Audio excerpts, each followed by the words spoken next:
true story. For those who don't know me, it's important to understand that I was born and raised on a farm in Indiana, where the land is flat and the soil is deep and rich and things grow like crazy. This was a real farm. We raised livestock and grain. And the nearest town was about a half-mile away. This was the town of Hillisburg, population 100, 150 or so. It was an old railroad town, as they were called then, whose best days were well behind it. It had several major features. There was the hardware store and farm implement dealership, run by the Carter brothers, Burl and Earl.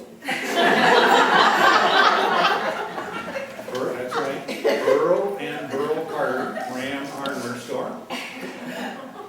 There was the general store, Fraser's General Store, where you could buy penny candy from a glass counter display case, and you could buy Coca-Cola in glass bottles out of a red cooler with water cooling.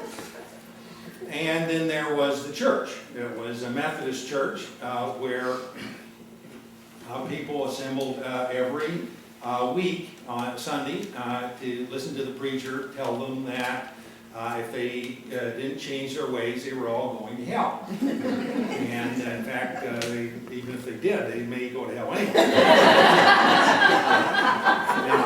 Now, I personally never understood why this story bared repeating.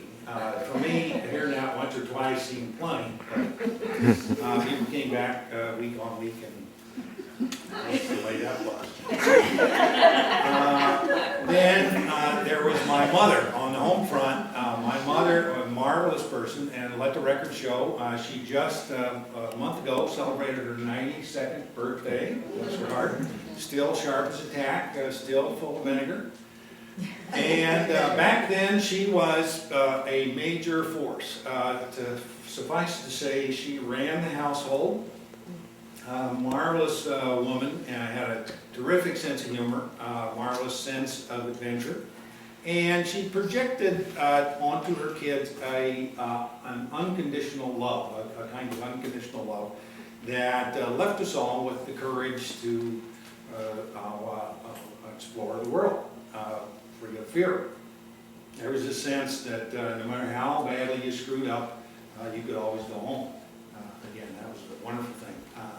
That said, this Midwestern strong female personality in her had what I would call a steel thread that ran through it that kind of held out the possibility that there might have been some fine print. Because it basically said, no matter how badly you screwed up, within reasonable limits, you could come home. We never really tested that. We were all basically perfect children. I'm just checking to see if you're listening. Anyway, there was a lot in our household that, there were a lot of things, quite honestly, that went unsaid. And as a kid, you spent a lot of time guessing what the proper policy was. But when it came to Halloween, there was an unusual clarity about Halloween. My mother didn't like it. She didn't like it at all. And I'm only guessing here, but my take on it was that, you know, that thing where when the kids are little, they dress up in costumes and go door to door, that trick or treat thing. That had an element of extortion. It just didn't sit well with her, frankly. And when the kids got older, you know, they would soak windows at, toilet paper bushes and, God forbid, knock over outhouses. Well, that was just vandalism, straight up. You know, that was just criminal. And she wouldn't have any of it. And none of her kids were going to do it. I don't. So, punchline is that Halloween wasn't celebrated when I was a kid, all the way up to whenever we just kind of watched that one go by. So, you can imagine my surprise then, or my excitement, when at the age of 15, that's a tough age, my best friend, it was on a Halloween day, as it turns out, my best friend Bob, this is Bob Puckett, who lived in Hillsburg, came over, and boy, he was full of talk. He was talking up Halloween. I have to tell you, at the age of 15, the prospect of going Halloweening in Hillsburg was pretty exciting. Oh, baby. The challenge, however, was getting permission. Now, I considered briefly just asking, but quickly calculated the odds of success of that one as being 0. Not almost 0, 0. But now Bob Puckett asked permission on my behalf. That's different, you know, because Bob's a pretty straight up guy, you know, good grades in school, never been in trouble, good work. So that quickly became the plan, because there wasn't any other plan. So Bob, he marched right up to my mother. I don't know, I was hiding behind a tree or something. Bob marched right up there. Mrs. Gossard, I want to know if Dave can come over to my house tonight. He says, to do what? And Bob, in his best, most casual, offhand manner, says, oh, I don't know, play cards, something. Well, my mother, after years of teaching elementary school, had learned to smell a rat at some distance. And she was on Bob in a flash.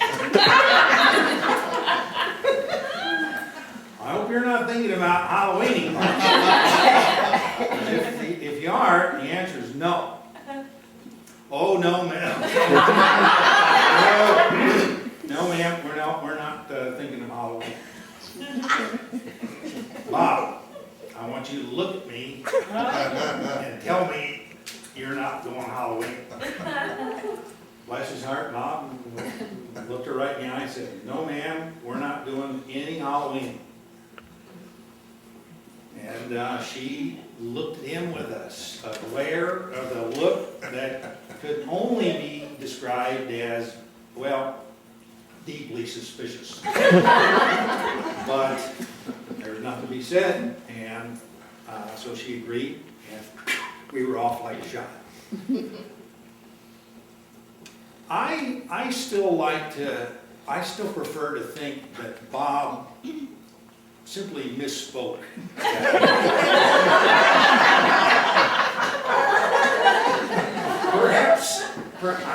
Maybe what he meant to say was, we're not going to do any Halloweening to speak of. Or maybe we're not going to do any Halloweening of any consequence.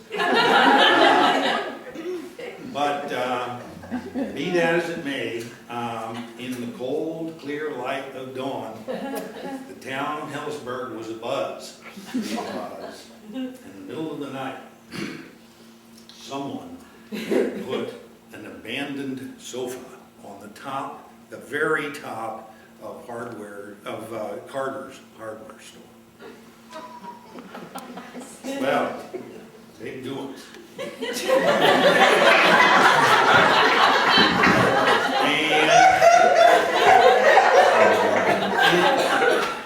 in a town that size, secrets are hard to keep.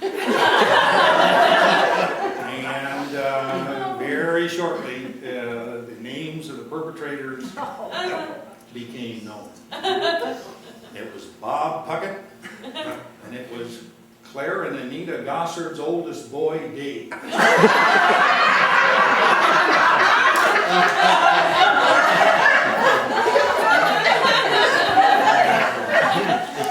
oh boy. We got dragged in on the carpet, and I have to tell you, things were pretty sticky there for a while. But eventually, and this is the point, eventually all was forgiven. I think I was out of the doghouse completely by the time I was 25.